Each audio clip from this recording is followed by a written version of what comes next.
बिलासपुर शहर ला smart city के तर्ज में सुव्यवस्थित करे बर निगम प्रशासन कमर कस लेहे है। लगातार सड़क जाम और दुर्घटना होए ले लोगन मन ला निजात दिलाए बर चौक चौराहा में बने आईलैंड ला तोड़े के कार्रवाई करे जाथे। यही कड़ी में यातायात ला व्यवस्थित करे बर निगम प्रशासन सब्बो चौक चौराहा में बने आईलैंड ला तोड़े के अभियान शुरू कर देहे है। उन्हें मगरपारा स्थित तैयबा चौक आईलैंड ला भी तोड़े गए।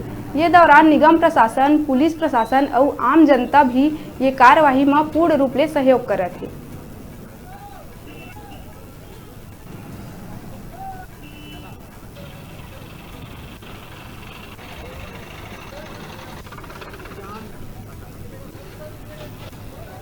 के निर्देश पर सभी जो चौक चौराहे में जो बड़े बड़े आइलैंड बने हुए थे उसको हटाने का काम नगर निगम के द्वारा किया जा रहा है, क्योंकि यहाँ पर बहुत सारे ऐसे थे जहाँ पर ट्रैफिक की असुविधा हो रही थी, आने जाने में असुविधा हो रही थी और एक्सीडेंट लगातार हो रहा था। इन सभी चीज़ों को मद्देनजर रखते हुए बिलासपुर में जितने भी चौक चौराहे हैं उनको छोटा करके वहाँ पर ट्रैफिक सिग्नल लगाया जाएगा और सौंदर्यीकरण किया जाएगा, ताकि सभी लोगों को आने जाने में असुविधा ना हो।